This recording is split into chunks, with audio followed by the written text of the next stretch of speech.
shy or when our family comes in. I'm blind in my right eye. So when I come to a curb, it takes me a few minutes to assess, is it safe? And so I want a dog. She'll stay at the curbside until I'm sure that we can pass. Lee's list of commands that he wants me to train a dog to do are actually very simple. He wants a dog to stop at every curb. That's just a good solid stay command. He also wants a dog to jump into a vehicle. We do like to. Hello. And so it would be helpful if the dog could jump up into the back of our car because I can't lift it. Hey, girl. The dog I have So, like I said last night, we're going to get to the reading first because the last couple of nights I have wanted to read and got kind of distracted by the entire chat about Gypsy and whatnot. So we're going to start with reading the book. And then after the book, after reading like a chapter or two, we can, have a little bit of an actual discussion. Because, I want to get to Sherry Frankie's book, but I don't want, but I want to make sure that we're done with this one first. And her book is on its way to me literally right now. And I was like, we can't start another book until we finish the one that we're already on. So this book is called Will I Ever Be Good Enough? And it is about narcissism and recovering from narcissism as a daughter of a narcissistic mother. So that's what we're going to be talking about this evening. So chapter 2, we did chapter 1 the other night. It's been a couple of nights, so you'll have to go back and check the playlist. I did put it in a playlist. So we're on chapter 2 now. Thank you so much for the likes. The Empty Mirror, My Mother and Me. An adult woman can hunt for and find her own value. She can graduate herself into importance. But during the shaky span from childhood to womanhood, a girl needs help in determining her worth, and no one can anoint her like her mother. Jane Waldron, Giving Away Simone. When you grow up in a family where hold on, I need to. Lucky Dog is on in the background. I need to turn it off because it's kind of loud, right? That was a little loud. I watch Lucky Dog all the time whenever it's just on in the background. I learn so much by just listening to what is playing in the background. When you grow up in a family where maternal narcissism dominated as an adult, you go through each day trying your hardest to be a good girl and do the right thing. You believe that if you do your best to please people, you'll somehow earn the love and respect that you crave. Still, you hear familiar inner voices delivering negative messages that weaken your self-respect and confidence. If you are a daughter of a narcissistic mother, you likely have heard the following internalized messages repeatedly throughout your life. I'm not good enough. I'm valued for what I do rather than who I am. I'm unlovable. Because you have heard such self-negative messages year after year, messages that are the result of inadequate emotional nurturing when you were little, you feel emptiness inside and a general lack of contentment. You long to be around sincere, authentic people. You struggle with love relationships. You fear you will become just like your mother. You worry about not being a good parent. Hey, girl. You have great difficulty trusting people. You feel you had no role model for being a healthy, well-adjusted woman. You sense that your emotional development is stunted. You have trouble being a person separate from your mother. You find it difficult to experience and trust your own feelings. You feel uncomfortable around your mother. You find it difficult to create an authentic life of your own. I think all of those I have felt at one point in time or another. I definitely would say that I felt uncomfortable around my mom quite a bit. Even if you experience only a few of these feelings, that's a lot of anxiety and discomfort to carry around. As you learn more about the mother daughter dynamic associated with maternal narcissism, it will become clear to you how you came to feel as you do. My research into maternal narcissism identified 10 common relationship issues that occur between mothers and daughters when the mother is narcissistic. You may relate to all or only some of these issues, depending on where your mother falls on the maternal narcissism spectrum. From a few traits to the full blown narcissistic personality disorder. Let's take a look at these 10 mother daughter dynamics associated with maternal narcissism, which I refer to as the 10 stingers, to help us better understand how these dynamics get played out in real life. I've illustrated them with clinical examples from my practice as well as instances from popular culture. The 10 stingers. So, if you know anything about, or if you've had experience with any of these, you can type it in the chat if you want to, or you can just. Or you can just like wave a hand or something like that if you've had experience with them in the past. The 10 stingers. Number one, you find yourself constantly attempting to win your mother's love, attention, and approval, but never feel able to please her. Both big and little girls want to please their mothers and feel their approval. Beginning early in life, it is important for children to receive love, attention, and approval, but the approval needs to be for who they are as individuals, not for what their parents want them to be. But narcissistic mothers are highly critical of their daughters, never accepting them for who they are. If Madison Avenue ever needed to come up with a commercial aimed at daughters of narcissistic mothers, my client Jennifer would have provided them with the perfect image. Kimber, that dog. Kimber, here. My shake can isn't strong enough to prevent him from jumping and running to the door. Got to try something else. Okay. During our first session, she told me that she felt like standing on a street corner holding a sign that read, "Will work for love." Jennifer recalled always trying hard to please her mother, but one story from her childhood was particularly telling. One day in a department store, she watched her mother hold a beautiful little coin purse and understood how much her mother wanted it. She vowed somehow to get it for her, even though she was only 8 years old and it was expensive.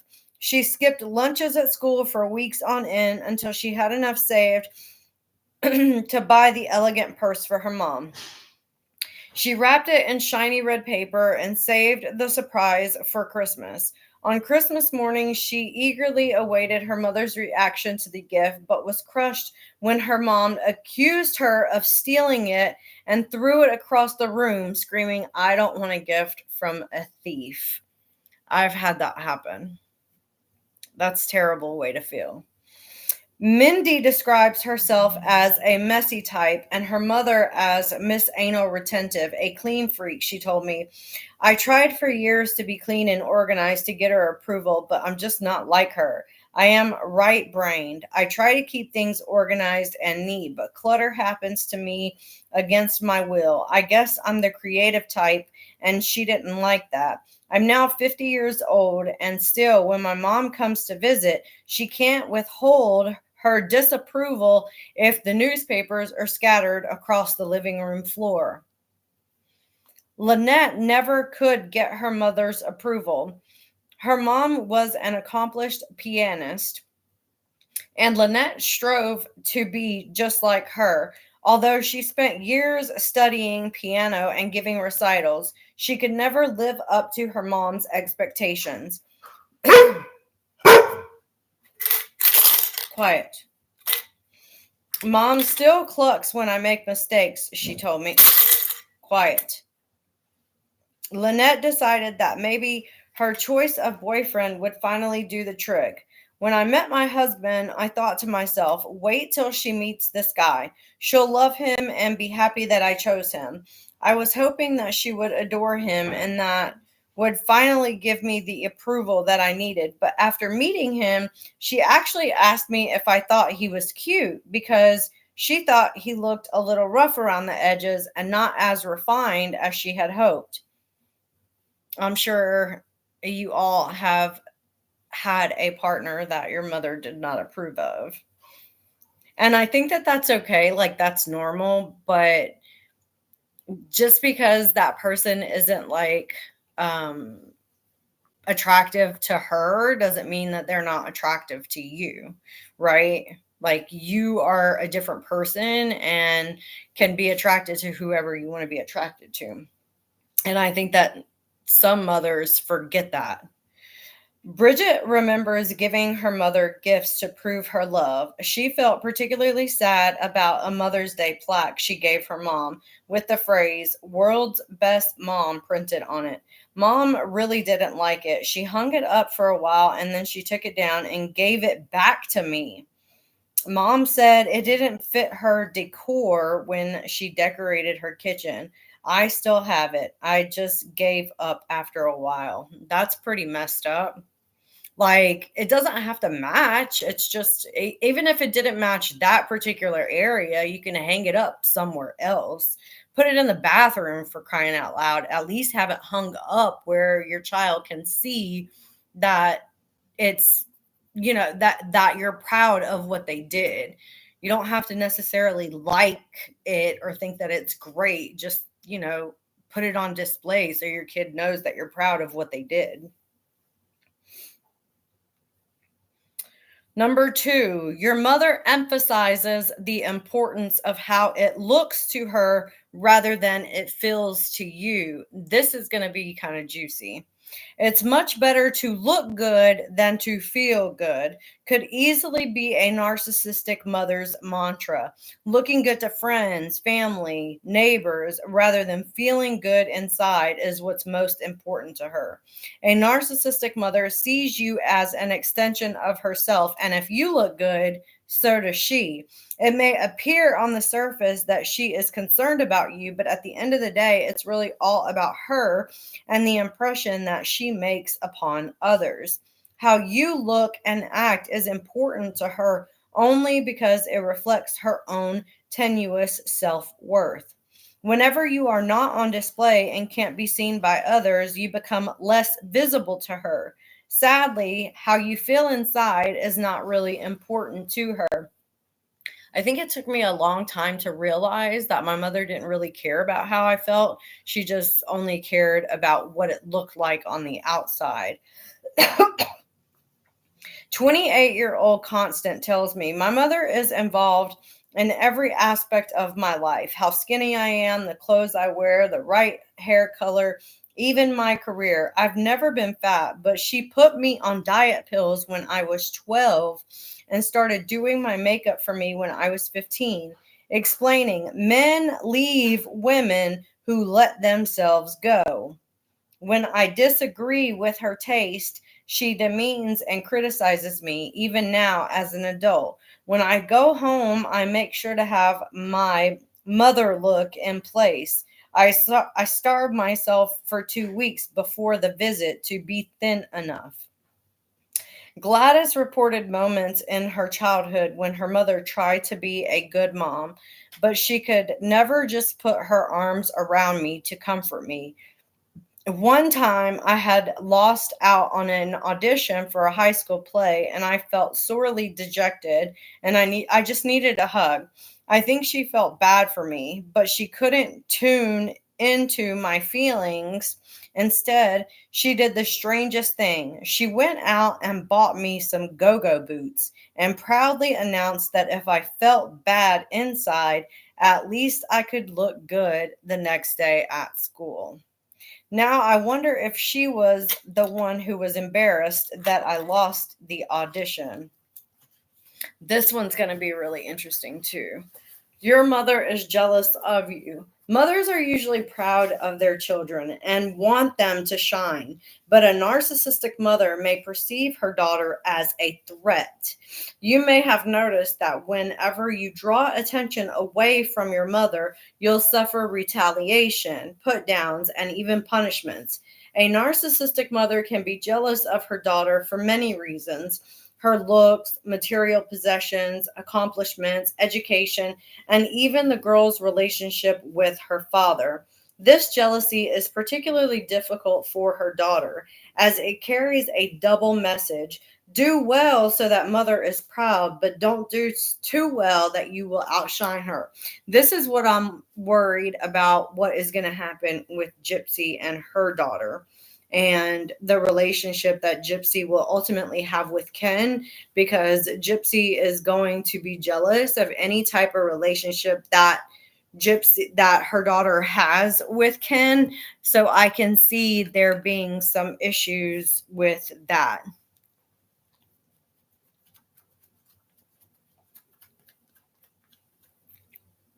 Yeah. It's sad, but it seems like it's always the child who suffers the worst. And you never really know what the punishment is going to be from that narcissistic mother.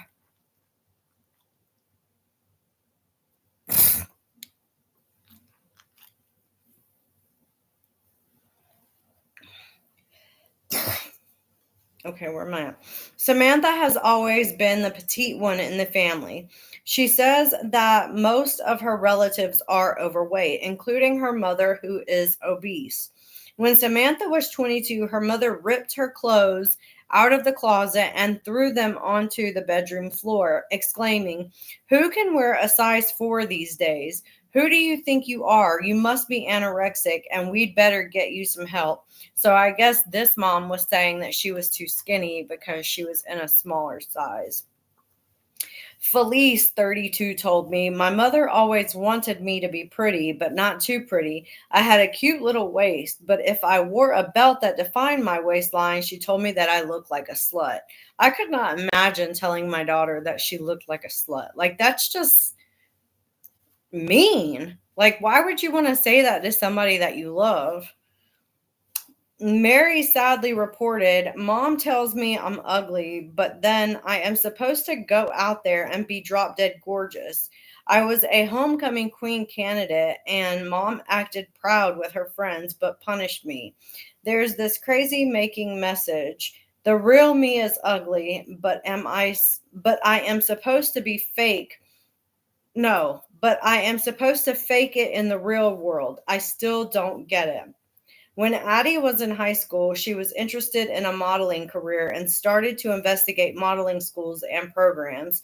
She landed some fun modeling jobs for a local department store and was very excited to be doing something that she loved. Her mother's jealousy, however, got in the way of Addie's dreams. Mom got on the internet, found some over 40 beauty contests, and asked Addie to enter her in them. Addie did so, and Mom won one of the contests. The next year's family's card was a picture of Mom in the beauty contest with a blurb she'd written about never being too old to do what you want in life. Addie never said anything to her mom, but was deeply disappointed and embarrassed. She never followed through with her own ambition to pursue a modeling career because the competition with her mother felt too overwhelming. Oh, man. When recalling this incident in therapy, Addie said sadly, it never got to be about me. Like I said, this is what Gypsy's daughter is always going to feel like. It's always going to feel like a competition. I keep saying it, but her.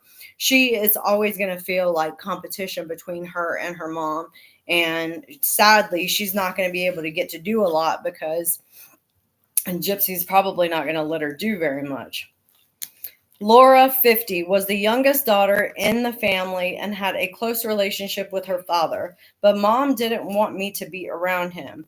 It was like she was jealous of our relationship because she always needed the focus to be on her. She used to say things like, "You love your father and not me, and you will do anything for your father." I think that what Laura's mom really meant was that she felt threatened by the attention that her husband was showing their daughter.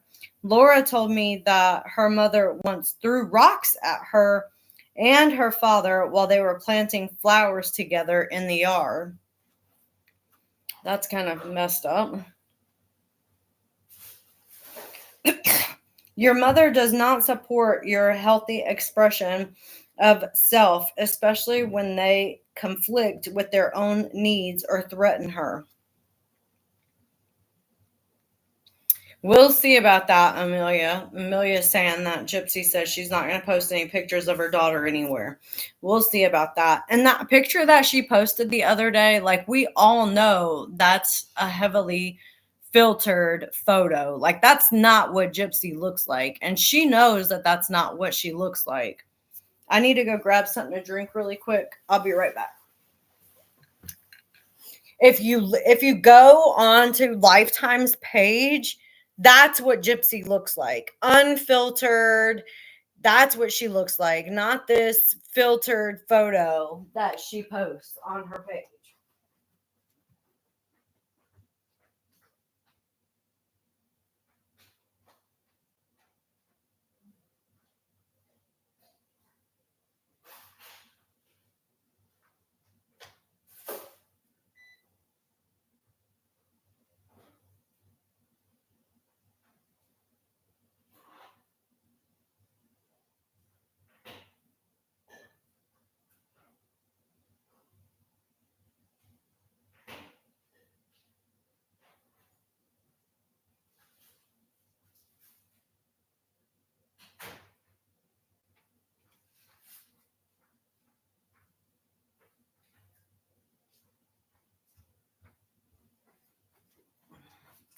I went and I got a massage today, but I think I need another one.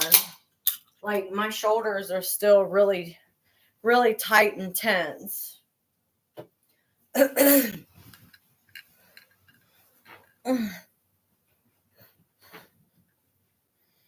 Yeah, she filters all of her photos. Like, I don't know why everyone is so hung up on her showing her body after having the baby. We all know the photo isn't real. Like, it's not real. Of course she made herself look slimmer in the picture. Of course. It is usually, Renee, it's not usually just one. If the narcissist has more than one female child, it normally is different between all the different daughters. Each child will get picked on for something else, but every child suffers.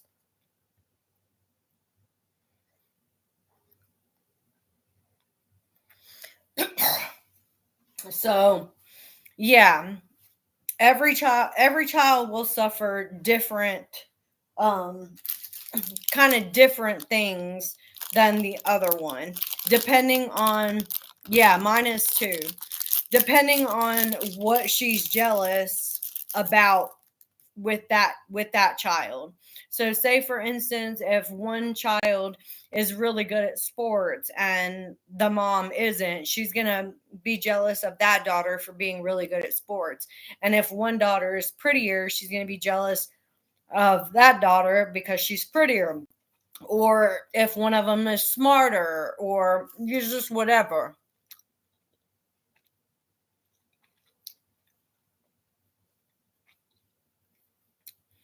So it doesn't necessarily mean that your mom didn't treat your little sister poorly too. Just because she got everything physically doesn't mean that she was getting what she needed emotionally. You know what I'm saying? So So, number 4, your mother does not support your healthy expressions of self, especially when they conflict with her own needs or threaten her. When children are growing up, they need to be able to experience new things and learn to make decisions about what they like and don't like. This is partly how we develop a sense of self. When mothers are narcissistic, they control their child's interests and activities so that they revolve around what the mother finds interesting, convenient, or non-threatening. They do not engage what their daughters truly want or need. This can even extend to a daughter's decision to have a child of her own. And I think that might be why Gypsy wanted to have a baby so badly. You know what I'm saying? I think that that's probably why.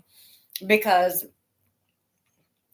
maybe she wanted to be able to share things with her daughter that her mom didn't get to share with her, or she didn't get to share with her mom because she was sick all the time.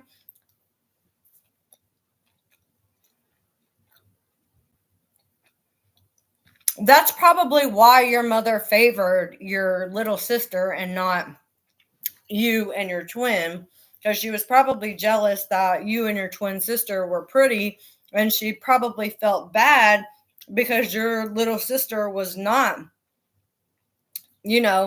ideally attractive. So she probably felt bad for her, and that's probably why she did more for her than she did for you and your other sister. So in the movie Terms of Endearment, the family is at the dinner table when the daughter announces that she is pregnant. Her mother screams and runs from the room, saying that she is not ready to be a grandmother. Clearly, the daughter's pregnancy is not about her, it's all about her mother. Like the daughter in the film, Jerry's ability to express herself was inhibited by her own mother's inability to see beyond her own needs. Jerry was always artistic as a child and began winning awards for her art in the 3rd grade. Later, she won an award for painting that included a full scholarship to an art school, but she never took advantage of it. I never got to use the scholarship, Jerry told me, because my mother didn't want to drive me to the school. She thought it would be a hassle. Ruby longed to be involved in various school activities, but when she got the lead in the school musical, her mother was furious. You don't have time to go to all of those rehearsals. You won't be able to get everything else done around here, she screamed. Her mother made Ruby do all the household chores each day before she could even begin her schoolwork, let alone memorize her lines in the play. Ruby's mother gave her a hard time throughout the rehearsal period of the play, but when the night of the performance came around and Ruby did a good job in spite of her mother, Mom threw a huge party for her own friends to celebrate my daughter, the star. Yet none of Ruby's friends were invited to the party, and Ruby's mother somehow forgot to tell her that she did a good job. So this is where basically the mom is using the child's accomplishments as a way to seek validation from her peers rather than allowing the child to have support from her own, from her own peer group. And then the mom doesn't even tell her that she did a good job. So it's all about the mother feeling validated by the child's accomplishment. A mother can feel so threatened by her daughter's success that she won't even bring herself to attend a graduation. Maria told me that her mom gave the excuse that she couldn't attend Maria's college graduation because it was too hot that day. Like, that's actually a thing. Somebody would actually do that. I guess so. Maria wasn't surprised, though. Her mother had never shared any of the trust fund money left by Maria's late father, but had used it on herself rather than helping her daughter pay for the college as her father had intended. So here you see the mother basically taking the money that was supposed to be for the daughter to use for college and spending it on herself instead. I don't necessarily think that that narcissists are made by having a child young. I think that narcissists are pre-programmed by their parents. So what is the dynamic between that child and its mother? You know what I'm saying? Like if I did have a child at 16, what would be my relationship with my mother?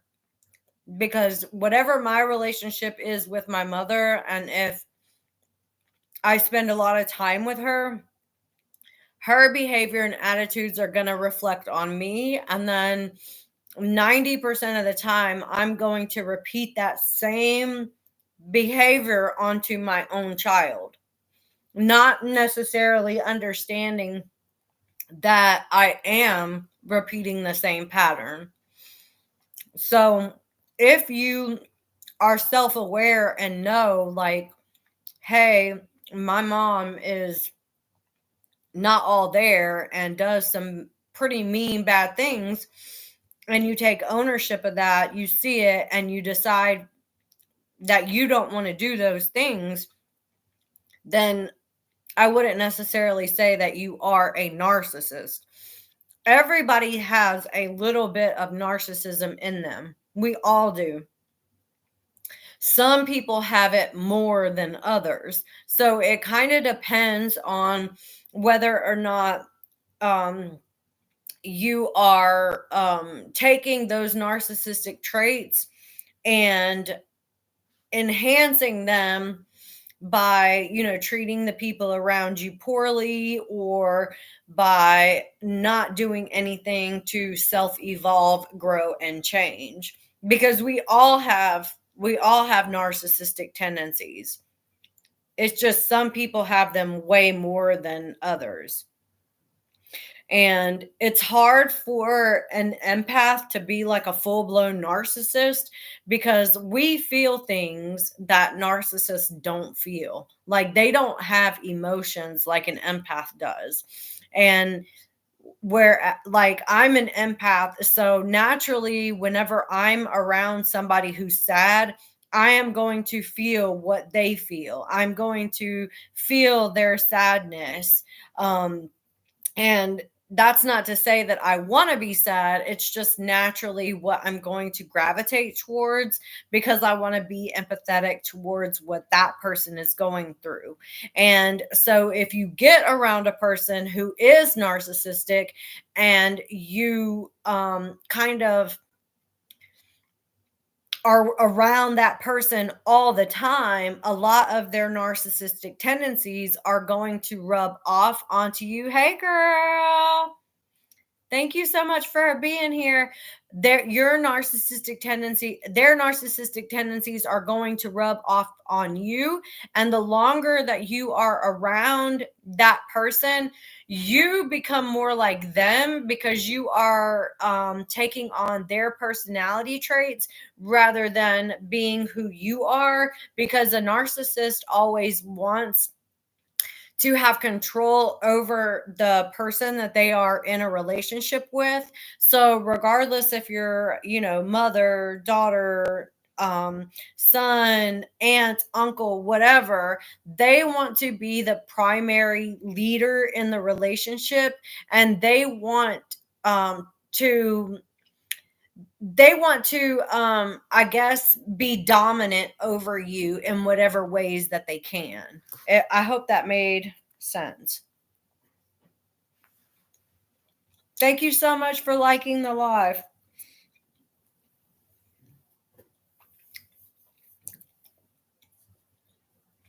So, in an essence, the longer amount of time that you spend with a narcissist, the more likely you are to embrace a lot of those narcissistic characteristic traits, and the less likely you are to be who you are inside, because they're changing you. Thank you. From the inside out, because they want to mold you to be like the person that they want you to be, because they don't accept you for who you are. In number 5, in your family, it's always about mom. Even though it's all about mom is one of the 5 central themes throughout this book, I've added this stinger here to illustrate some specific examples of how this plays out in the mother-daughter connection. Narcissistic mothers are so self-absorbed that they don't recognize how their behavior affects other people. This was kind of like what I was just saying in a roundabout way. Particularly their own children.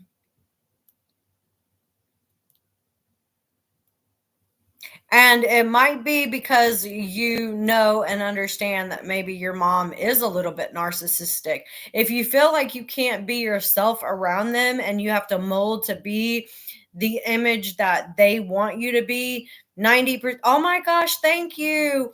90% of that time, 90% of the time, it's probably because they're narcissistic. So you are shifting your personality to suit what it is that they expect of you, rather than you just being authentically you. That was so sweet, Queen Diva. Thank you so much for the galaxy. They don't recognize how their behavior affects other people, particularly their own children. My own mother recently acted out this 5th dynamic, but this time I knew how to handle it. While I was in the midst of deadlines writing this book, my mom wanted me to come and visit her and my dad in their new home. Not only had they just recently visited me in our home, but as I explained to her, this was a very busy time for me writing as well as running a full-time practice. I made it clear to her that a better time for me would be after I'd completed more work on the book. She responded with, "We all have goals and some of them don't get done. We need to start doing things that ordinary people do." In other words, it didn't matter what important things were going on in my life at the moment. It was all about what she wanted me to do, to visit her. In years past, I would have done what my mom wanted me to do, regardless of how it worked for me, my schedule, or my finances, but thank God for recovery. This time around, I held my ground and told her I'd visit when the time was right. So a lot of times when we are dealing with narcissistic family members, especially our mothers, it's really hard for them to accept that we have boundaries and that we are not we should not be subjected to do everything that they want us to do when they want us to do it. So when you start to assert those boundaries, you're going to get some kickback from your mother in small jabs. You know, it could be anywhere from, "Oh, you think you're better than me. Oh, you think your time is more important," to different things, by trying to demean you and degrade you for trying to set those boundaries. And if it gets to the point where it's so bad that you feel like you need to cut off contact because she's not respecting you or your boundaries, your time, or anything like that, then you have to do what you have to do. So she says, Sophie was very relieved after seeing her doctor about her depression, which had lasted for months and was affecting every aspect of her life. The doctor had started her on antidepressants, and for the first time in a long time, she hoped that she would be feeling better soon. She told her mother that she was about to try Prozac and showed her the prescription bottle. Her mother grabbed the bottle and threw away the pills, saying, "How could you do this to me? Have I been that bad of a mother?" Hey, Zora. So it sounds like this mother was taking out kind of taking the medication and being like, why would you need this medication? I was such a good parent to you, kind of thing. Was I that terrible of a mother that you need this medication? And sometimes it's not about, like, your mental health is your mental health. It doesn't, a lot of times, yes, our past do have something to do with our mental health. And sometimes mothers don't want to acknowledge that they have caused us harm in our lives. Okay, Renee, I'll see you later. If you want to listen to the rest of the book, it'll be on my YouTube channel under Narcissistic Mother and Daughter Dynamic Relationships. So it's all about mom can play out in fairly obvious displays of maternal competition. Penny's mother usurped the spotlight that normally would have been on the daughter before her wedding. I had seen a beautiful silver sugar bowl and creamer at a local shop and told my family that I planned to buy these items with the wedding money we had received. But when I went back to the store the following week to buy the set, it was gone.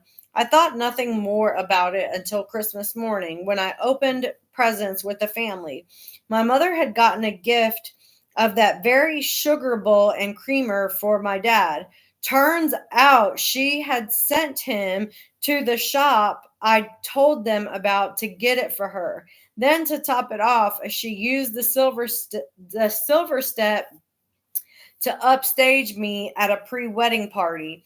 In the South, it's customary before a wedding to have a tea and set up a table to show off your wedding gifts. My mother actually arranged a display table of her own. After people looked at my table, my mother would say, "Now come here and look at the really beautiful sugar and creamer I got." She never realized how her competitiveness affected me. That's really sad. But everything is a competition with narcissistic mothers. Everything. What you wear, what you eat, who you talk to, the shows you watch, everything is a competition. The books you read, the food you eat.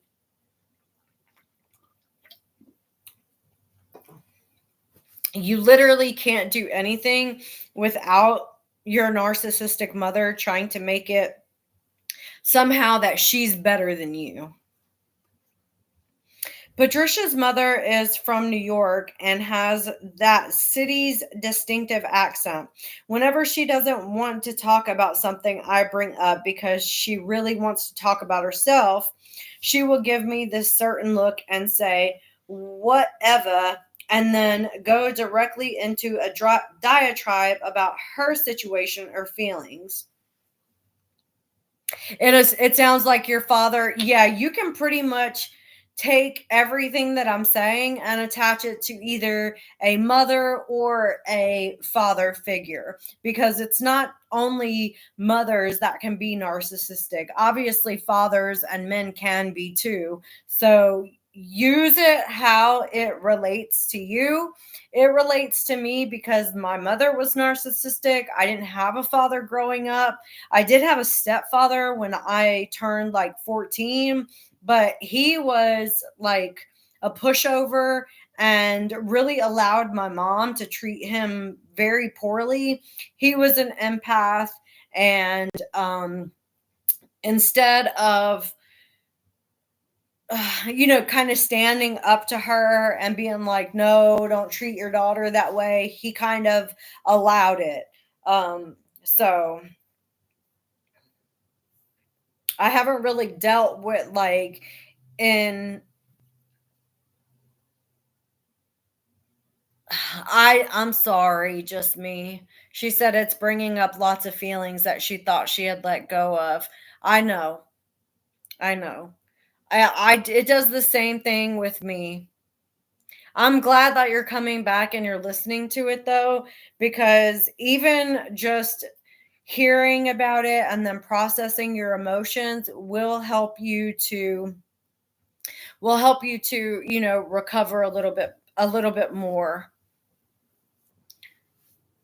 It's weird because like I said, I didn't have a father, so this only pertains to me as it pertains to my mother. But the first boyfriend that I ever had was a narcissist. And then every guy that I dated after that was also a narcissist because my mother was a narcissist. So it made me even more susceptible to dating a man that had those same characteristic traits as my mother because I didn't know what was going on.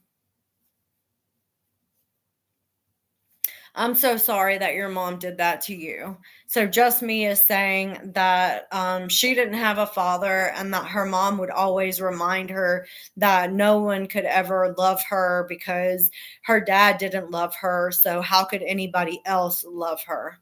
Which is a terrible thing to say to your child. Like, you should want your child to know that they are loved, appreciated, cared for, all of the things, regardless if their dad is around or not. It's heartbreaking. Some parents just don't really need to have kids because they're fucking mean. Like, it would have, my mom used to say, I should have aborted you, this, that, and the other. And it's like, I wish you had because you're such a fucking asshole to me that it's like, why, like, you're torturing me. I wish you had aborted me. Then I wouldn't be here to be receiving all this bullshit from you. Like, so I hate to say that out loud, but it's true. When you go through things like that and it's like, your parents are so mean to you and sometimes for no reason at all, just because you exist, they're mean. And it's not our fault that we exist. We exist because of the parent. And sometimes they take it out on us like we asked to fucking be here. I didn't ask to be here. And if you didn't want me here, there were options that you could have taken rather than bringing me into this world just to treat me like your personal punching bag. Like, what the fuck?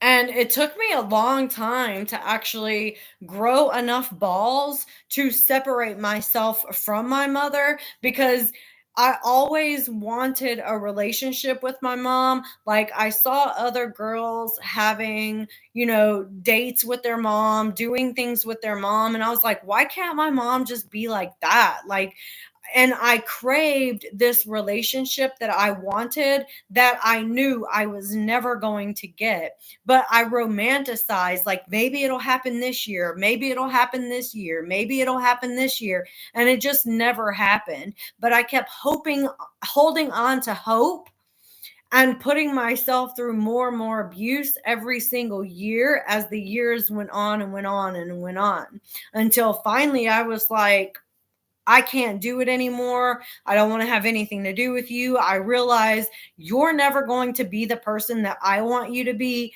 I'm never going to be the person that you want me to be. Therefore, we just need to separate because you're ruining my fucking life. Yeah. It is heartbreaking. My mother's a terrible human being. She's exactly like Gypsy, but older. My mother, so I'm 42. My mother's 62 and acts just like Gypsy. Yeah. Even now, in her old age, she still acts like Gypsy. Holds emotional blackmail over my sister's head that she's going to commit suicide all the time so my sister doesn't move out of her house and continues to take care of her. It's fucking crazy.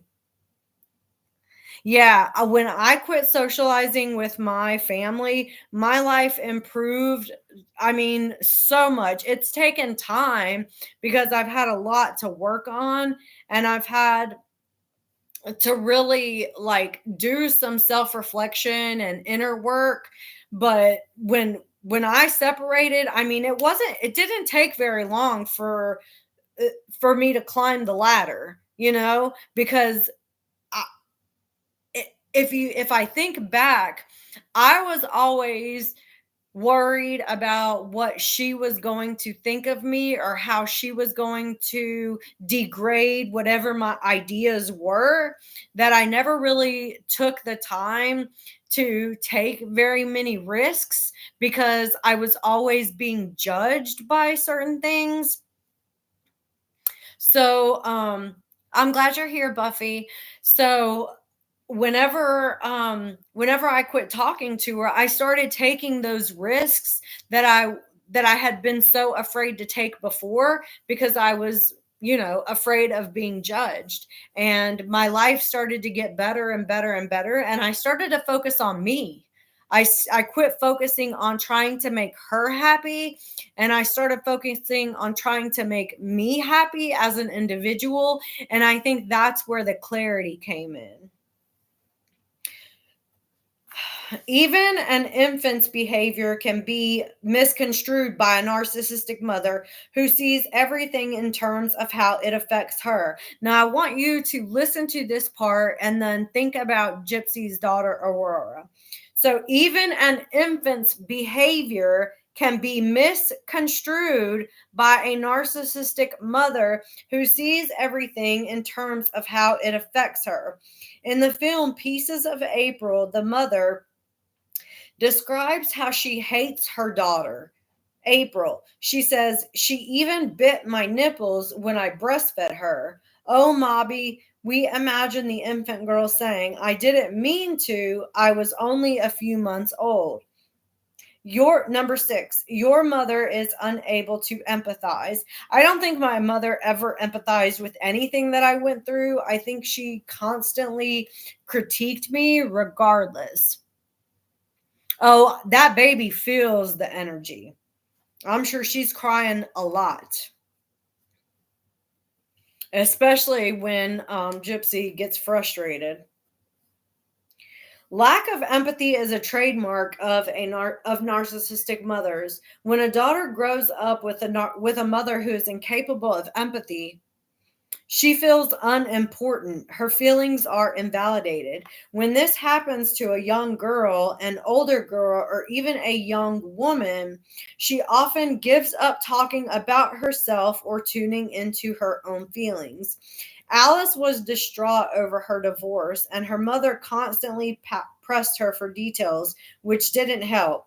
She would ask Alice, "Who's getting the house? What about custody issues? Which attorney did you hire?" Reluctantly, Alice answered all her mother's questions, but when she tried to express how the divorce was making her feel, her mother would have none of it. Instead, she focused on how much alimony Alice should be asking for and what her attorney should be doing. Unable to tune into Alice's emotional pain, her mother made her daughter feel unimportant.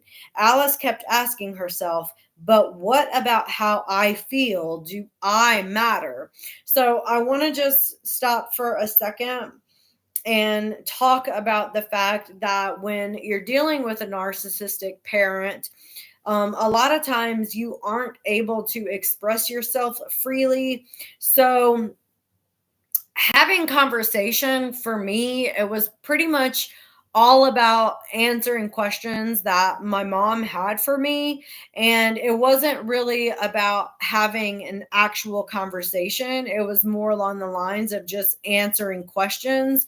And then the focus would then shift to her, conversing about herself. So I guess I was sort of programmed to believe that what I wanted to talk about was not really important, and that my role was just to listen to what everybody else around me had to say. So I didn't open up.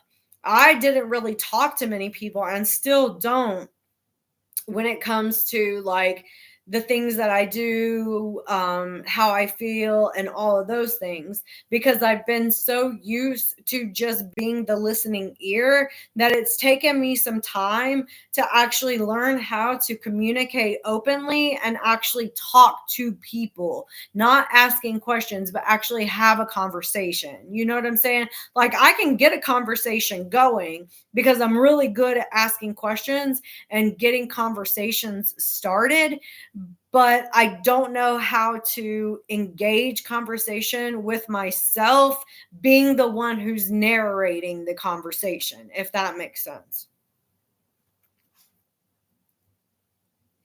Throughout the 1990 movie Postcards from the Edge, the daughter Suzanne stays angry at her mother Doris, who can't acknowledge or empathize with her pain. For example, when Suzanne enters drug rehab, all her mother can talk about is her hair, her makeup, and the way her room is decorated. Anything but how getting off drugs must be affecting her daughter. When Suzanne gets out of rehab, Doris throws a party ostensibly, I think that's how it's pronounced. I don't know. Ostnsibly for her daughter, but only invites her own friends. At the party, the schism between mother and daughter is further highlighted when Doris asks Suzanne to sing a song and she chooses "You Don't Know Me."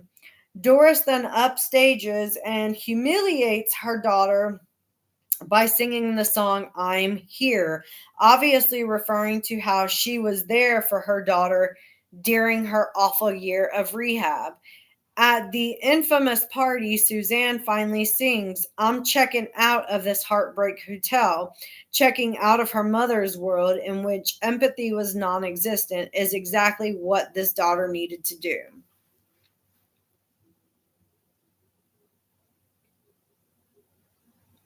Oh, I'm sorry about the ads. Just try to ignore them. I don't know why they're there. I remember a point in my own recovery. Hold on, let me put this earbud in the thing. I remember a point in my own recovery from maternal narcissism when I realized fully that my mom did not want to hear about me. Still, I would persist in telephone conversations to tell her about what I was doing, rebelliously forcing her to listen. She would often wait for a break in the conversation and then turn the phone over to dad. Sometimes I would time it, gauging how long I could talk before I got the dad voice on the other end. Unable to empathize, she had to step aside to cede her role as parent temporarily to my father. After she broke another record and handed me over to dad in only a few seconds, I decided not to push it further. I had my proof, and there was no point in making us both feel bad. Number 7, your mother can't deal with her own feelings. I think this is huge for narcissists because they don't know how to process their own emotions, that it makes it really hard for them to understand how you are able to process your own emotions, or even or even for them to accept that you do have feelings of your own, because they're so afraid of acknowledging their own feelings that they expect everyone to be as closed off as they are. And when we're not, we're seen as bad, or we're seen as dramatic or emotional or sensitive, or just whatever. Narcissists don't like to deal with feelings, including their own. Many daughters I've worked with grew up denying or repressing their real feelings in order to put on an act they learned their mother wanted to see. Exactly what I was just saying. They don't have emotions. They don't. Well, I think that they don't understand how to express what it is that they're feeling. I think that they have emotions, but they don't have empathy like we do. They have anger, rage, sadness, jealousy. They have all these like negative feelings, but they don't have any of the sympathetic feelings that most of us have, which makes it hard for them to relate to, especially people that are empaths. These daughters describe their mothers as going stone cold or fading into the woodwork when feelings are discussed. Some report that their mother can express only anger, which often she does. When a mother's emotional rage is limited to cold, neutral, or angry, she doesn't allow herself or her daughter to express her true feelings, the two will have a superficial relationship with very little emotional connection. And this is exactly what I was just saying. Most often narcissists are able to express their rage and that sort of thing, but they're not able to express any of the comforting. Those are the best words to describe it. They're not able to have comforting emotions. So Brenda tells me, my mother deals with feelings like a hurricane. Everything in her path gets destroyed. She yells a lot and swears a lot. It's always everybody else's fault. She doesn't deal with her feelings. Helen was on a wonderful European trip after she graduated from college. She had met a guy and was thinking of marrying him. She eagerly called her mother back into the States to discuss her feelings. Mom said, "I don't want to discuss this," and hung up on her. To this day, Helen still wonders what her mother was thinking. Yet, even though Helen is in her 40s now, she has never asked her mother about this emotionally charged incident. She learned early in life never to bring up feelings. Stacy wanted very badly to discuss her childhood with her mother, which she'd never been able to do because her mother would get too angry. But Stacy had been in therapy and made great strides towards her own recovery. She planned to have a long talk with her parents when they were in town for a visit. This time she felt the changes she'd gone through would help her communicate differently with her mother. In her backyard, chatting about the children and the family barbecue they would have that day, Stacy mentioned to her mother that she would love to be able to speak openly with her, as she now does with her own children. But as soon as she brought up childhood feelings, her mother began to drift away and became preoccupied with weeding the garden. Rather than get angry, her mother clammed up and completely withdrew, leaving Stacy virtually alone. After an uncomfortable moment of silence, Stacy and her mother went back to talking about the food for the family get-together as though nothing had happened. When Stacy described this to me in therapy, I asked her how it felt. She had no words, but tears fell as she sat very still for a few minutes. Then, with a sigh, she said, "There is no me. There can't be with her." And that's one of the things, yeah, you don't have a voice. That's one of the things that I realized, and what prompted me to separate from my mother was that I felt like I had no voice. That if I expressed how she was making me feel, it came off for her, it came off as an attack, and like I was I guess like I was attacking her, like I was trying to make her feel bad by me expressing what I was feeling. When in all actuality, I'm just trying to have an open conversation and express my feelings. But she took that as a personal attack, or a like I had a personal vendetta against her by talking about what I was feeling.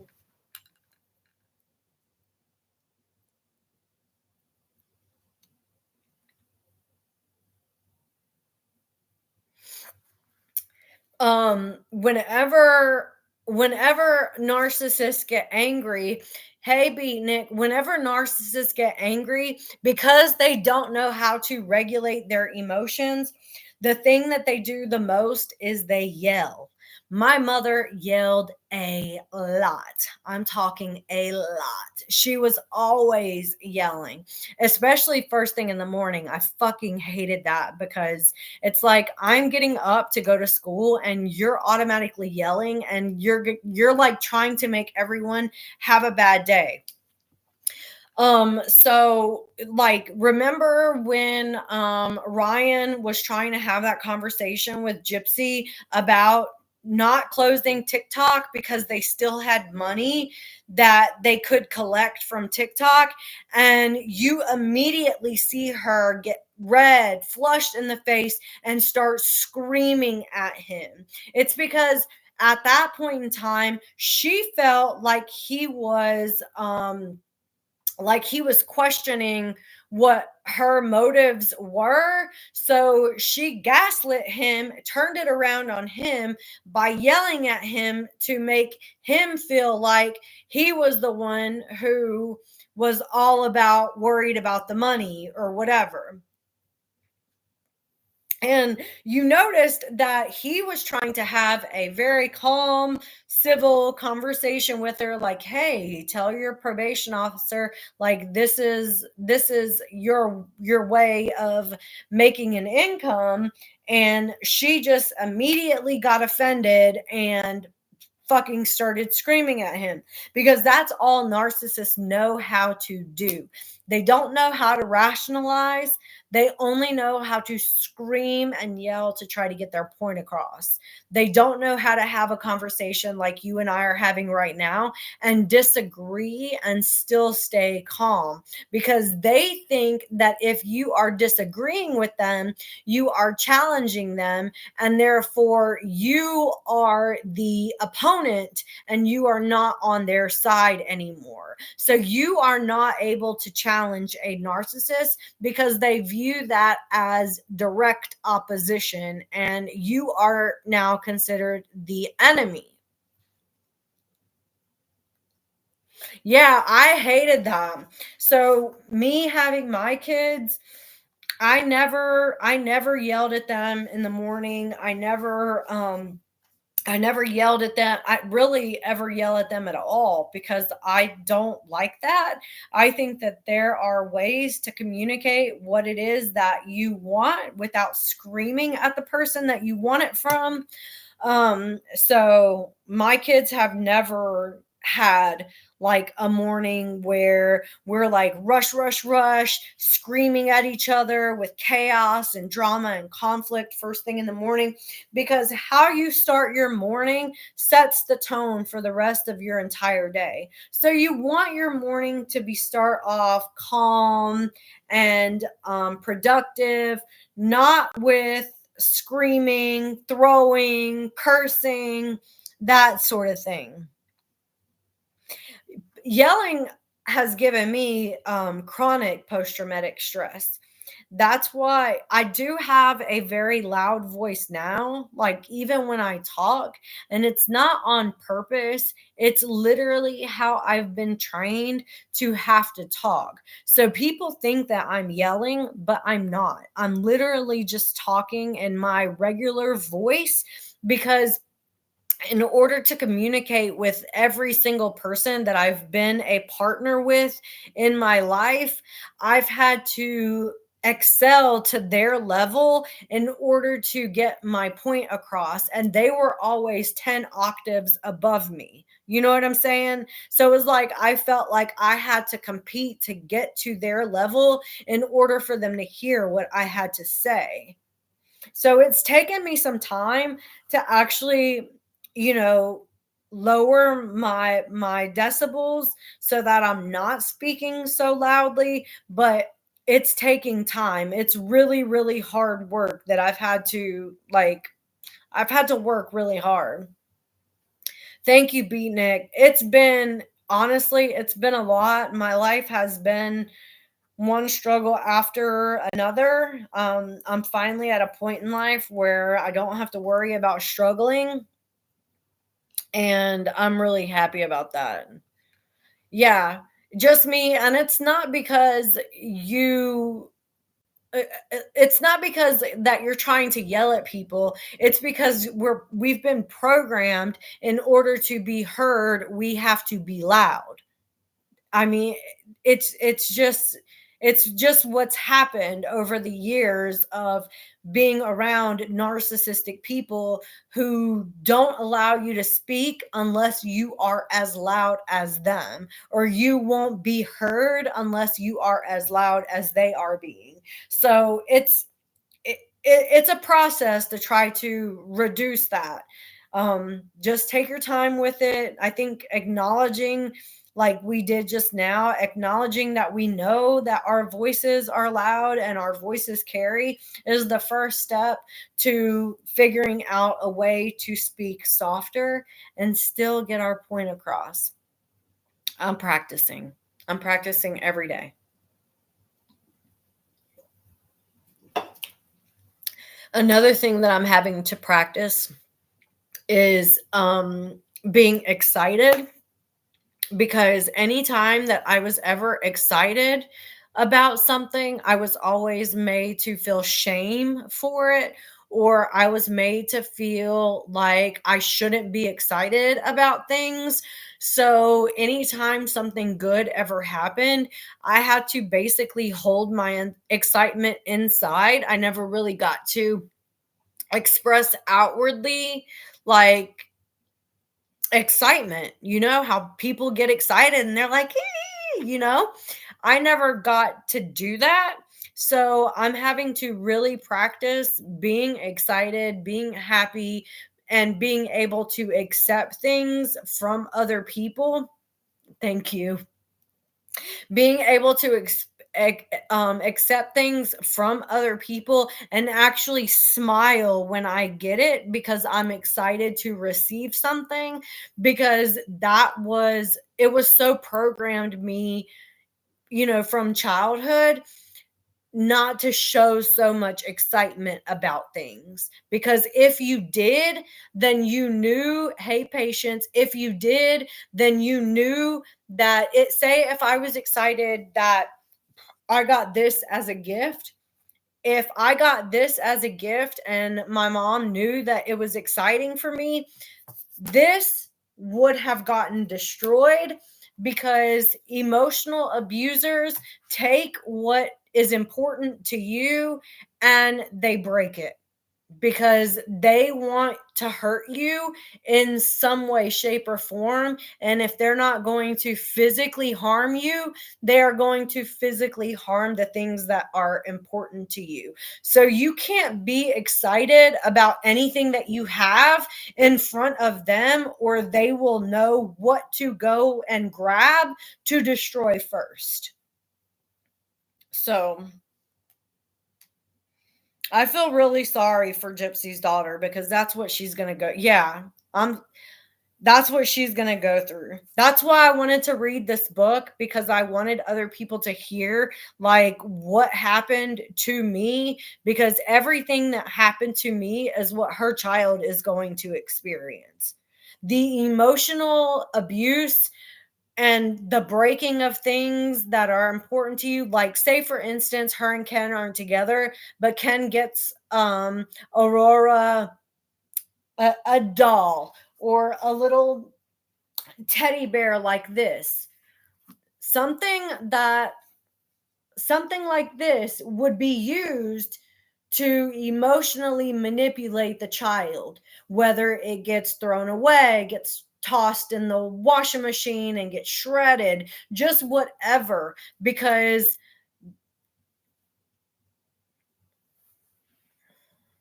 oh yeah, because when people are trying to abuse you, they are going to take things that are important to you and they are going to use them against you.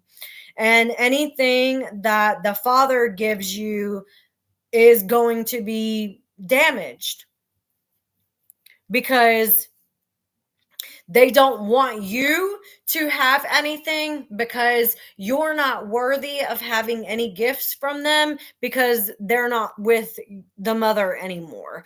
So how it goes is, oh, well, he's not with me anymore, and because he's not with me anymore, you're unworthy of having anything from him because we're not together. That kind of bullshit. Thank you, God and Scorpio. Yes. So when they break things like that, it's because they are trying to emotionally abuse you because they know breaking your things, throwing your things away, tossing them in the trash, whatever, that it's going to hurt you. You're going to be upset about it. And that's the goal. The goal is to punish you emotionally and make you angry or sad or whatever. So,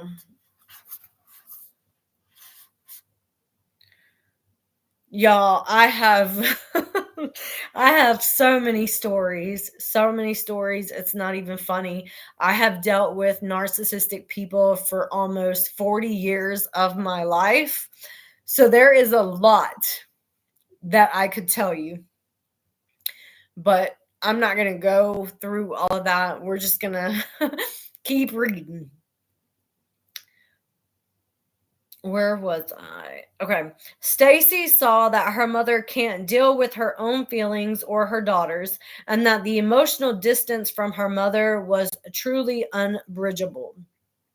Yeah, I thought about writing a book. Truthfully, I have. There's like I mean, I have so many things that I've been through and overcame. Yeah. At least you finally realized it, Beatnik. I don't know why I was dealt this hand either. I don't. I question it all the time.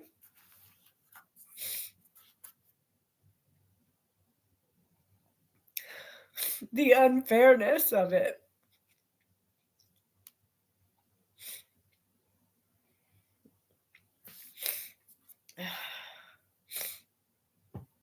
People who have actually gone through things and experienced things have real emotions when they feel it, you know? Something Gypsy will never know.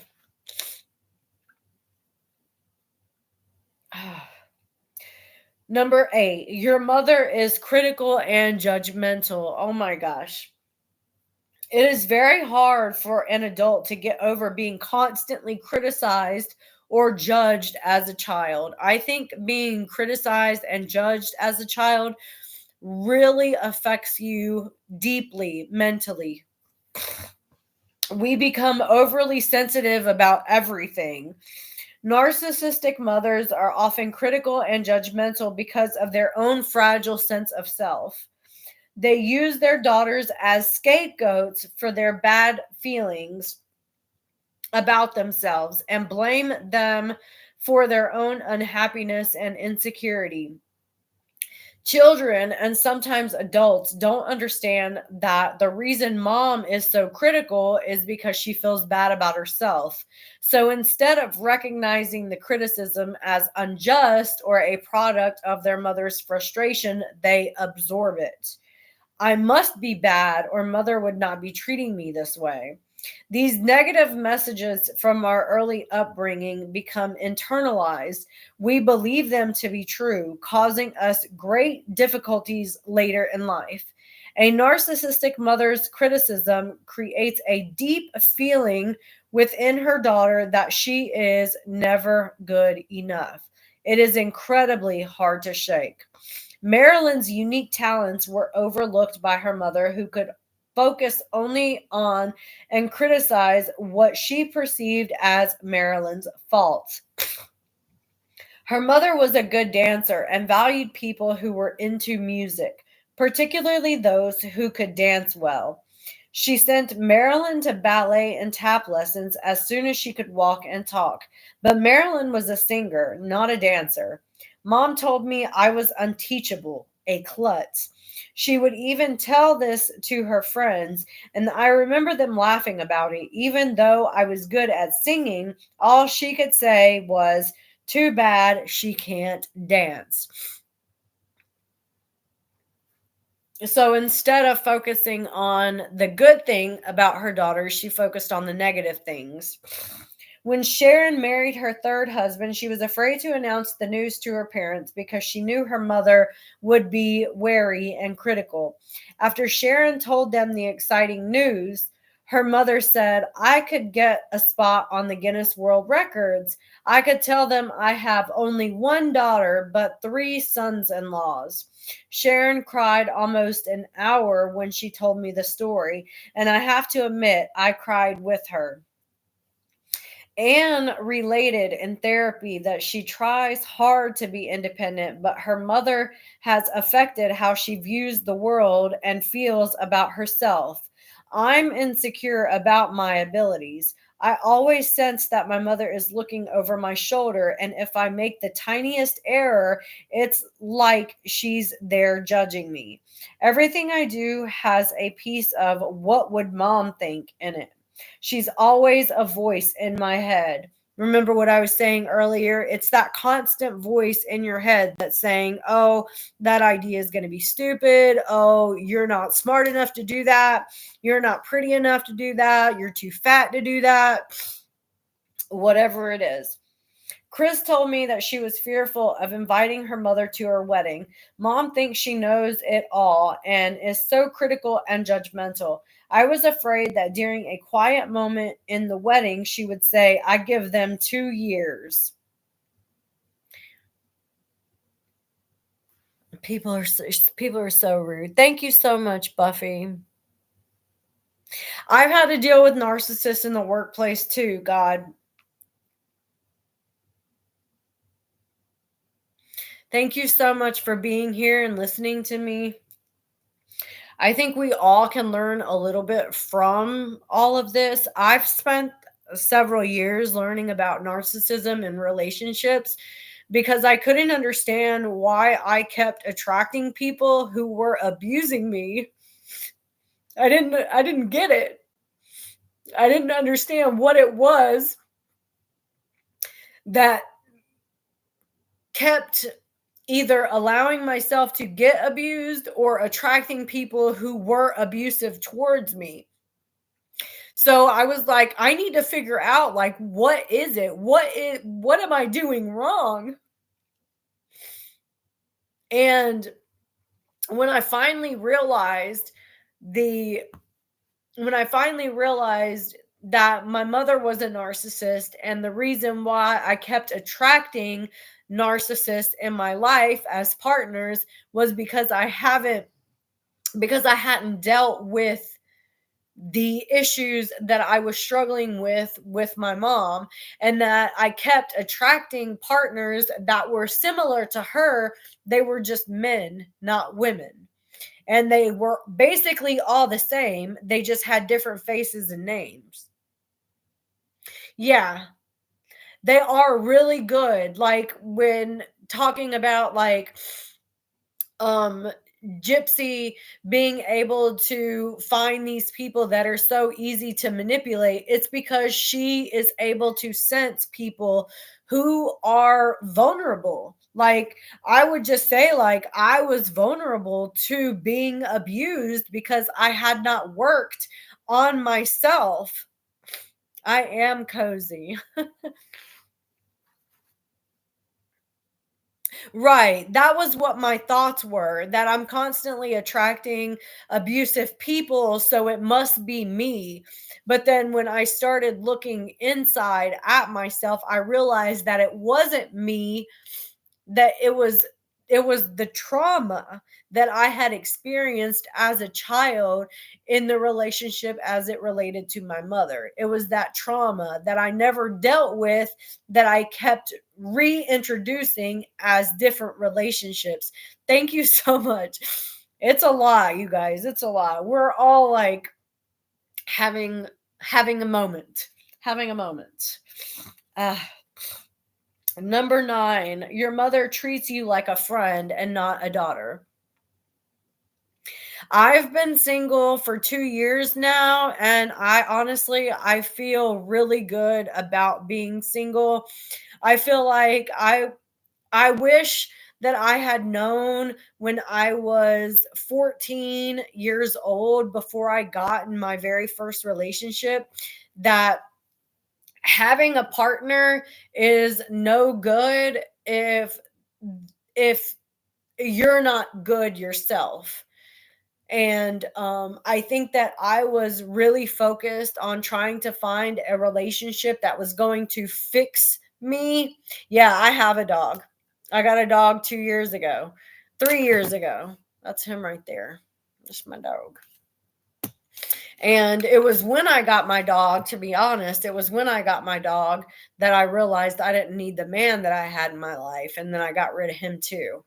But yeah, I guess I had realized that I never really dealt with the trauma that I had, and I kept searching for somebody, a male figure who was going to come in and like fix everything rather than me fixing it on my own. I kept looking for outside sources to fix my problems when in reality, nobody is going to fix anything for you. Like, you have to do it yourself if you want it done, especially if you have trauma. Like, nobody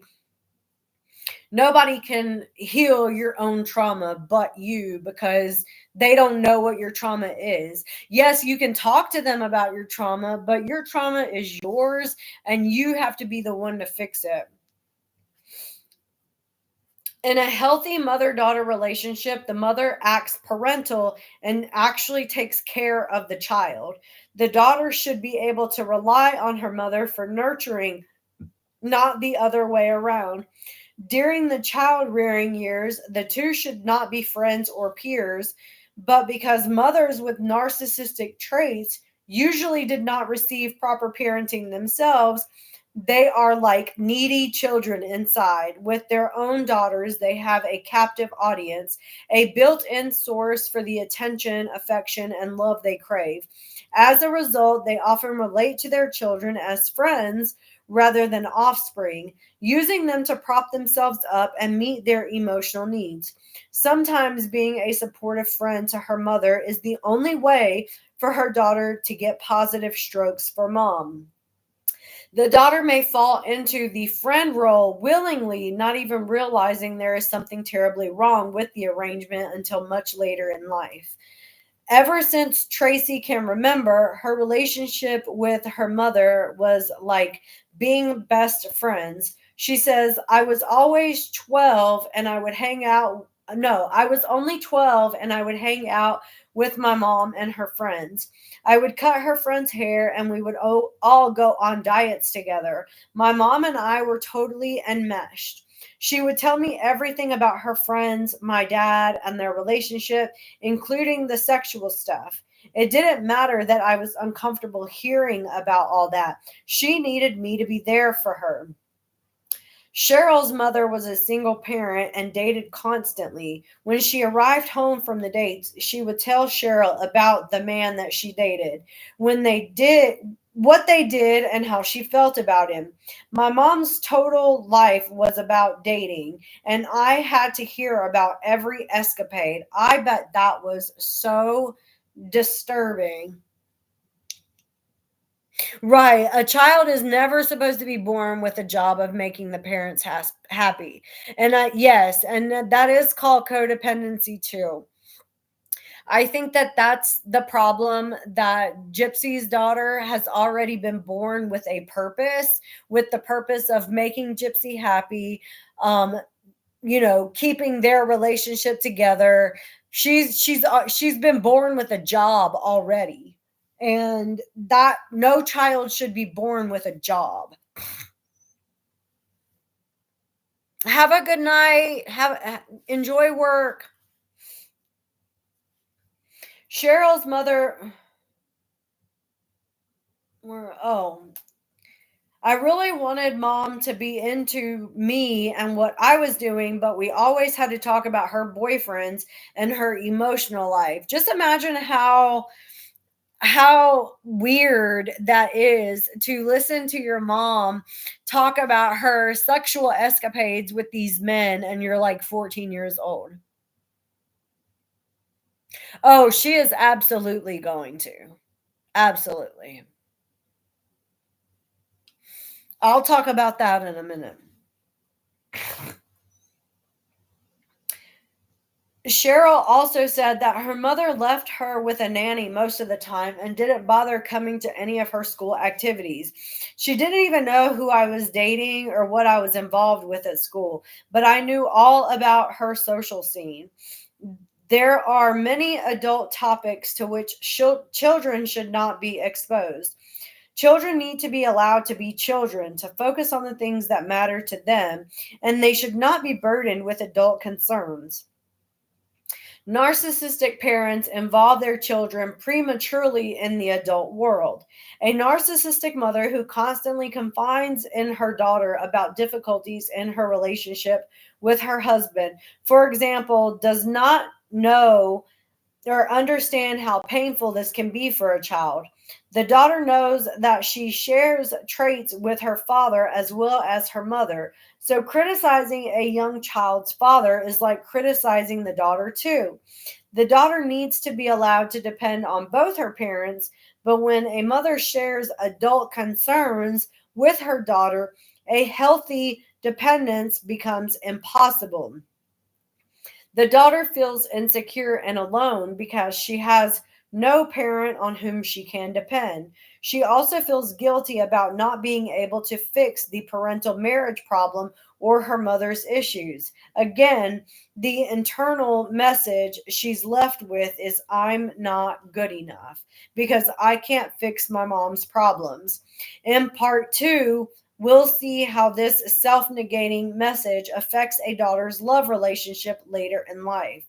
Number 10, you have no boundaries or privacy with your mother. And this can be whatever boundaries that you want to put into place. Typically, a narcissistic mother or parent is going to make it really difficult. Thank you so much. Is going to make it really difficult to create boundaries because they don't want to accept that you are a different person than them, and they feel like they should be able to do whatever it is that they want. They should be able to do whatever it is that they want without any consequences. And that's part of the entire narcissism and the role is that they want to be able to abuse everyone without without any consequences, which is not cool at all. Thank you for liking the live. Make sure you're hitting that like button. Separating emotionally from your mother as you grow older is crucial to psychological growth, but a narcissistic mother does not allow her daughter to be a distinct individual. Rather, the daughter is there for her mother's needs and wishes. This creates a significant problem for the daughter. There are no boundaries, no privacy in her life. Her mother can talk to her about anything, no matter how inappropriate, and tell other people anything about her daughter, no matter how embarrassing. Hey, Janie. The narcissistic mother usually has no clue how wrong this is and how unhealthy it is for her daughter. To the mother, her child is simply an extension of herself. Cheryl's mother crossed the line when Cheryl was reconnecting with a high school friend. I was so excited to find my friend and see what she had been up to in her adult life. We had been very close in junior high and in high school and then lost touch. She had lost my number but found my parents in the directory. My mother answered her call and talked to my friend for a long time, making sure to brag to her that I was a practicing physician. But mom was also quick to report the sordid details of my failed romances. When I finally talked to my friend, she inquired about my relationships. I felt instant shame and embarrassment and so violated by my mom. Why didn't she tell why didn't she let me tell my friend about my life and my problems? I've had so I could explain what's really happened and why. I've had that happen to me so many times where like I would tell my mom something and not really expect it to go beyond a conversation with just her. And then I would talk to one of my sisters, and my sister would know all about it. And I'm like, why the fuck does she know my business when I didn't tell her my business? You should be able to talk to your parent and say what it is that you want to say to them, and know that what you tell them is not going to go any further than with them. And if they're gossiping about your business behind your back, that's toxic behavior. And you have the ability to say, I do not want you talking about my business to other people. And if you decide to tell somebody my business, I will no longer share details of my life with you. That's how you create a boundary. And then if it happens, then you stop discussing your personal life with your mother. And then, you create boundaries more and more. Yes, you create boundaries more and more based on what it is that's happening. So you have the right to create whatever boundaries that you want, whatever it is that you're comfortable with people doing. Remember that you teach people how to treat you, not the other way around. You can't demand respect from somebody when you continually allow them to disrespect you. So you have to start the very first time that you meet somebody, and you have to show them how you will allow them to treat you. So never accept less than what you believe you deserve and how you deserve to be treated. Don't let anybody talk shit to you. Don't let anybody be mean to you. Don't let anybody talk about you behind your back. And if they do those things, fucking cut them off. Like, you have that right. Janie, I'm reading a book about healing from narcissism. And hold on. The book is called Will I Ever Be Good Enough?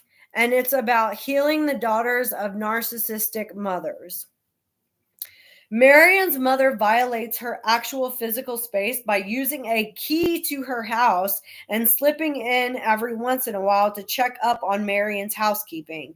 She leaves notes, nasty notes inside. The last one said, "Did I raise you to be such a slob? There could be bugs in that refrigerator. Should we use that mold to make some penicillin?"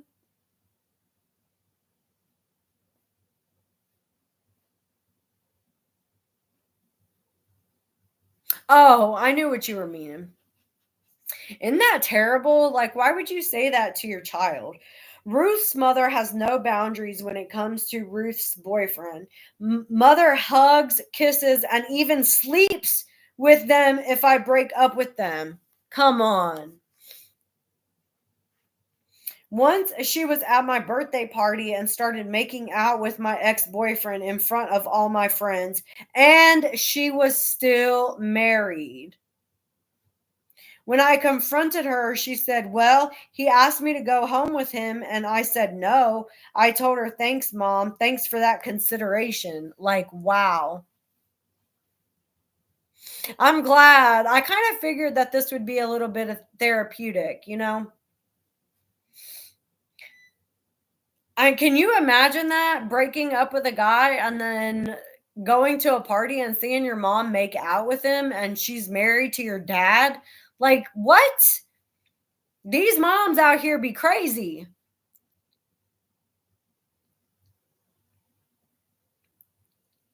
Yes, very true. Very true, Janie. Janie's saying that she doesn't love herself and that she doesn't have the ability to love anyone else. I would be mortified. I remember one time my mother was drunk and was literally walking around the house naked when my boyfriend was there. Like literally naked. Drunk, naked, walking around the house, and I was like 15 years old and my boyfriend was at the house. Yeah. And she didn't even care that she was naked in front of minors. Yeah. Yeah. I'm telling you, I got some stories. In Nicole Stansbury's compelling novel, Places to Look for a Mother, she describes the lack of privacy when her mother, oblivious to the daughter's needs, feels she can walk into the bathroom even while the daughter is using it. The daughter says, "You always walk in the bathroom. We can never have locks. You never knock." The mother replies with, "No wonder I'm on pins and needles all day. No wonder my nerves are shot. I can't do anything. Can't make a single move without being accused. I don't know what you are afraid of me seeing. What's the big secret? You don't even have pubic hair yet." Not only does this mother fail to respect her daughter's boundaries and privacy, she blames her disrespectful behavior on her daughter. Yeah, that's terrible.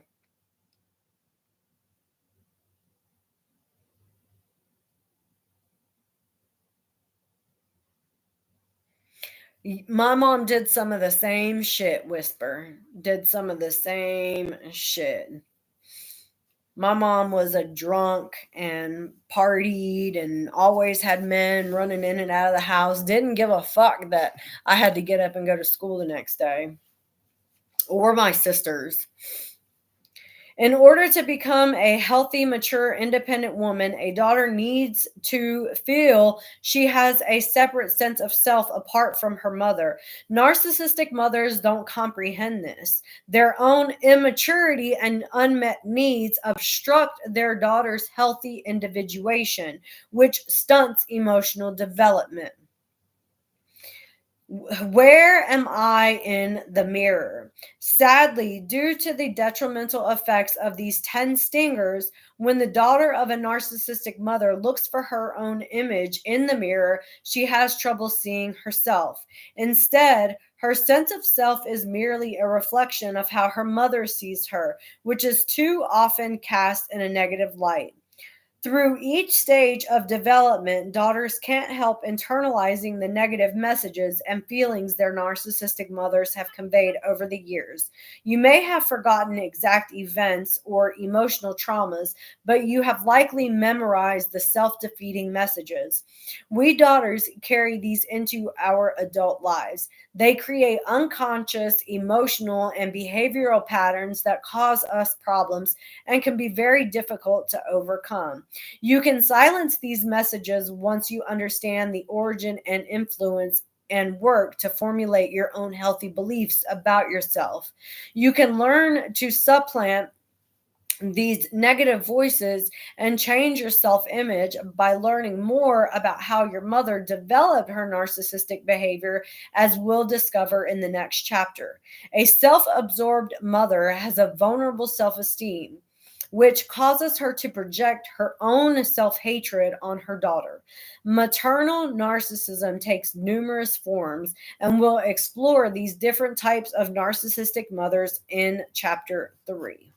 We're going to stop here though, because chapter 3 is kind of long. And I feel like that chapter 3 is going to go over a lot of different, because it's going to talk about the faces of maternal narcissism. We'll be able to kind of help understand and grasp which type of narcissistic parent we had.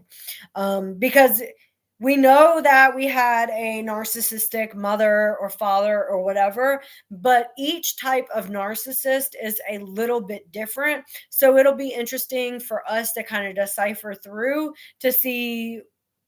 I mean, once we read that, we'll know what kind of parent Gypsy is going to be as well.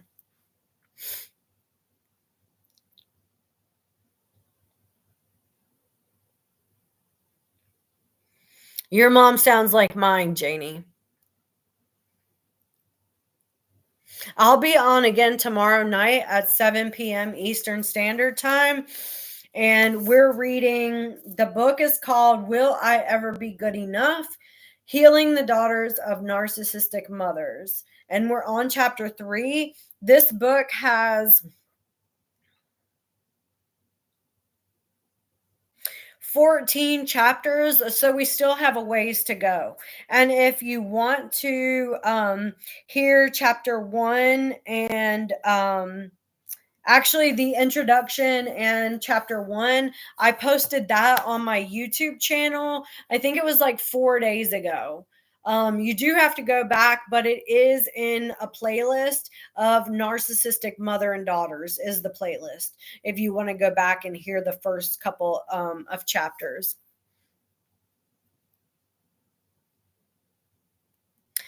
Janie, I do. Now I know that I'm so glad that you found me. I'm really glad that everybody's here. I'm really glad that we're all kind of sitting together in a circle and having, group therapy in a way. And you're feel free to discuss what is safe and comfortable for you. Don't discuss anything that you're not comfortable with. If you want to email me or message me privately about something that you don't want everyone else to know, you can rest assured that I'm not going to tell anybody your business. If you just want somebody to talk to and someone to listen to what it is that you have gone through. So, Janie, when it comes to authors, I like Dr. Henry Cloud. Dr. Henry Cloud talks a lot about learning how to find like safe people in your life. There is a little bit of a God slash spiritual aspect to his books, but he's a really good author. And if you can get past that, the message in all of his books is really easy to digest and very thought-provoking, very educational, very informative. And I've learned so much by reading his books.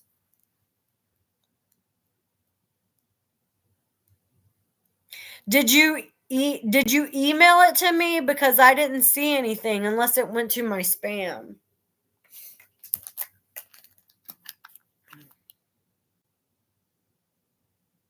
Oh, look again. But unless it went to my spam, I didn't see anything.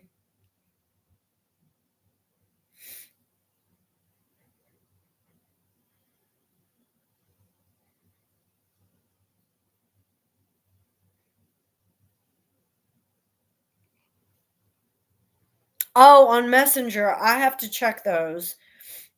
I have to like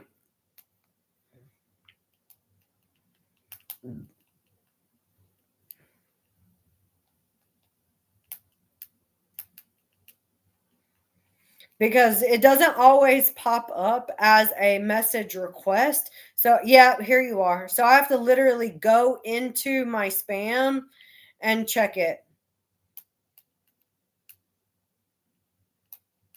Okay, I found you.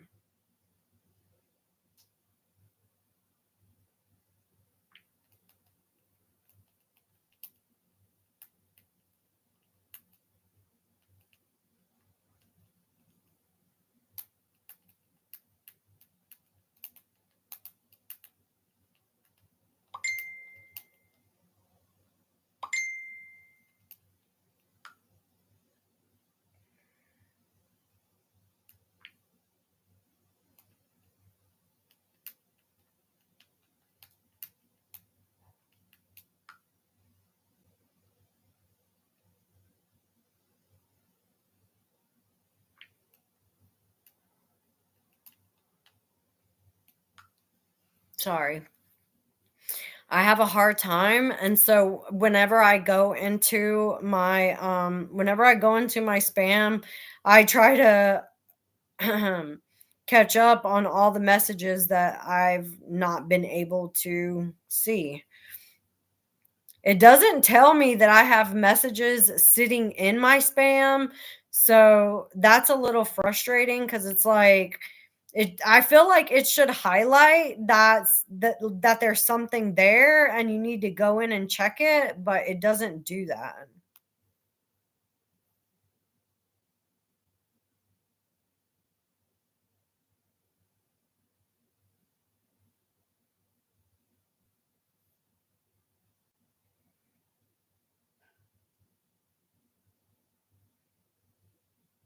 Oh my gosh.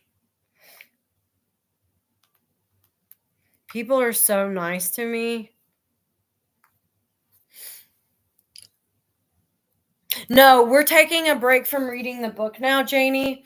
I only wanted to do that one chapter tonight. I can't believe I read one chapter and it's been 2 hours. Like, that's crazy.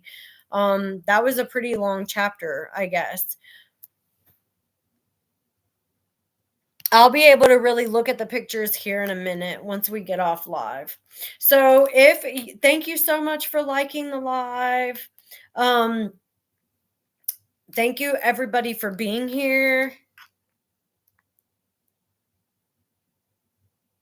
Oh, no, not at all, Buffy. Seriously, not at all. I want you to feel comfortable sharing whatever it is that you want to share. So I'm happy that you felt comfortable to do so in the comments. Don't ever worry about blabbing too much. I've always been listening. Thank you. Thank you. Like I said, I'm having to practice. I'm having to practice smiling a lot. I'm having to practice accepting positive affirmations from people because for so long, I've had people be really nasty and like try to steal my joy or make me feel less if I am being too excited or too happy or whatever. So it's really it when you know that about yourself, you have to find ways to practice, even if you are by yourself and you want to just be excited. Just be excited. It's okay. Have a moment with yourself and just have a little excitement party and jump up and down and spin in circles. And yes, self-love, and just do whatever makes you happy for you. You're so welcome, Elisha. I thank you all for being here. I'm going to get off so that I can take a shower. I got my monthly this morning, and honestly, I didn't even want to get up and go to work, but I pushed through, and then I went and I got a massage, but I'm still feeling a little tense, so I think I might put on my little my massage thing. It like sits over your shoulders and it just rests there. So I think I might use that once I get out of the shower, just kind of let everything relax and rest.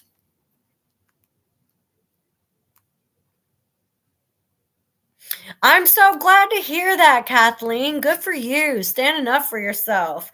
One day at a time, girl. One day at a time. One action at a time. Don't let nobody walk all over you. I tell this to everyone. Nobody is allowed to treat you badly. Nobody. Not your dad, not your sister, not your brother, not your children, not your dog, not your coworkers. No one is allowed to treat you poorly unless you allow them to treat you poorly. And it's like I even said, like, even if you have kids, your kids are not allowed to treat you poorly. They're not allowed to be disrespectful. They're not allowed to yell at you. They're not allowed to treat you bad. And if they do, you have every right to cut people out of your life. Yes, even your children. Yes. Every right.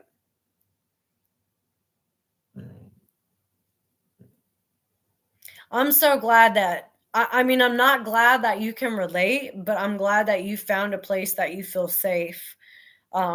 that you can listen and, be a part of a community where you're not feeling judged, belittled, degraded, and criticized. I feel like there's a lot of judgment and criticism, especially in the anti-Gypsy Rose community. So I really wanted to be a place where it was uplifting, educational, inspiring, rather than, picking apart everyone. Everyone gets enough of that. I don't need to be another space where that happens.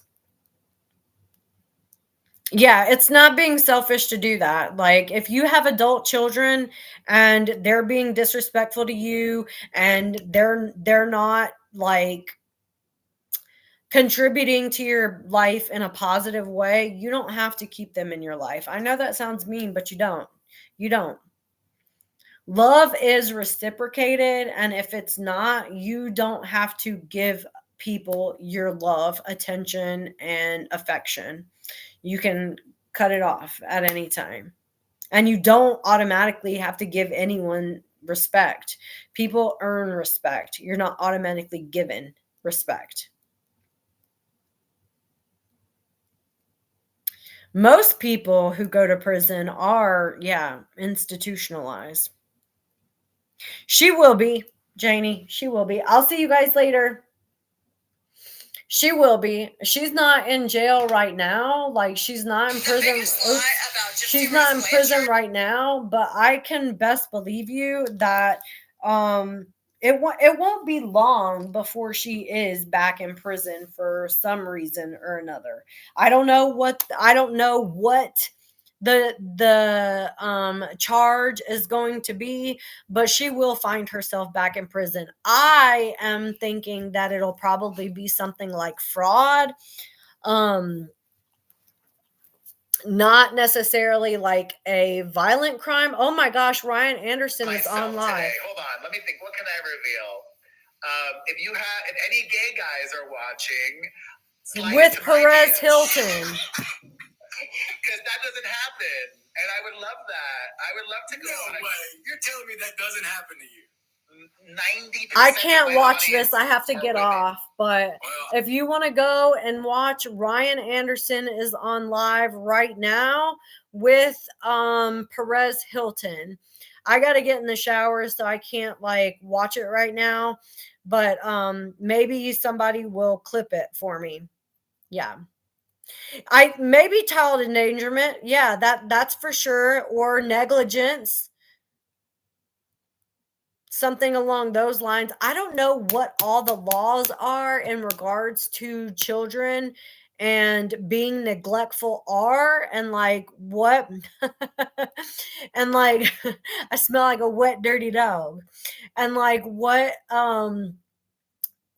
all she can be, yes, child abuse, and what all she could be charged with. But I'm sure there will be something that she can be charged with in the realms of negligence, abuse, endangerment, those kinds of things, especially if her and Ken are using drugs around the baby. Because I have a feeling that before she got pregnant, they were token it up a little bit, and they might be doing that again now that she's not pregnant anymore. I don't know that to be a fact, but you never know. She's definitely going to snap, because being a mother just brings out something in you, and I don't think that she has a bone in her body or a morsel of emotional depth to her. All right, let me go. I got to use the bathroom and I got to get in the shower. It's weird, because it's like, when will we know if she's claiming she's not going to post pictures of the baby? I happen to think that eventually, with the right price, she'll show pictures of that baby. Whoever pays her the most. You know what I'm saying? All right. Ooh, love you guys. I'll see you tomorrow at 7 p.m. Eastern Standard Time. Kimber.